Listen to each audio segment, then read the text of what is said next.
Avez-vous déjà entendu quelqu'un dire «C'est pas de ma faute»? Peut-être même que c'est vous qui l'avez dit quand ça ne tournait pas rond dans votre vie.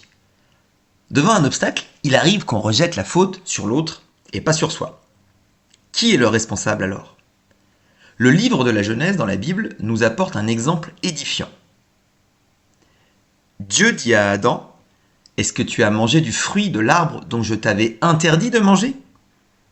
L'homme répondit: C'est la femme que tu as mise à mes côtés qui m'a donné de ce fruit, et j'en ai mangé. Le premier homme rejette la faute sur sa femme. Peut-être que je parle à quelqu'un là. Seconde illustration grâce à Portia Nelson et 5 chapitres très courts et édifiants sur la responsabilité. Écoutez. Chapitre 1. Je marche sur une route. Sur mon passage, un énorme trou. Et voilà, je tombe dedans.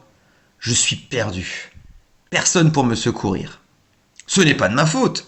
Et pourtant, cela me prend une éternité pour m'en sortir. Chapitre 2. Je marche sur cette même route. Sur mon passage, un énorme trou. Je fais comme si je ne le voyais pas. Et à nouveau, j'y retombe. Je ne peux y croire. Me voilà encore au même endroit. Ce n'est pas à moi que la faute incombe. Mais pour en sortir, cela me prend encore beaucoup de temps. Chapitre 3.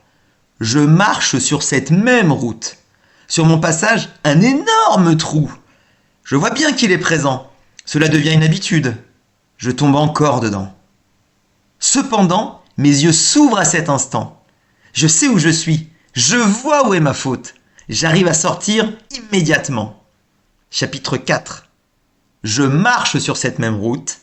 Sur mon passage, un énorme trou. Je le contourne. Chapitre 5. Je marche sur une autre route. C'est fou de répéter toujours le même schéma. Pour ma part, ça me rappelle ma façon d'agir dans le couple. Et vous, ça vous fait penser à quoi? Jean, un des fidèles apôtres de Jésus, a dit: Si nous reconnaissons nos péchés, Dieu est fidèle et juste pour nous les pardonner et pour nous purifier de tout mal. Reconnaître ses torts est le début du processus de guérison. Ensuite, Dieu nous pardonne. Reset, il n'y a plus d'ardoise et on repart le cœur léger. C'est donc une posture de responsabilité que Dieu attend de nous. On s'auto-évalue d'abord. Allez-vous continuer à chercher un responsable ailleurs? Considérez-vous la remise en question comme nécessaire? Y a-t-il une situation en ce moment pour laquelle vous n'avez pas pris vos responsabilités? N'oubliez pas que vous êtes plus que vainqueur grâce à Jésus, car Dieu vous aime et il veut vous faire du bien.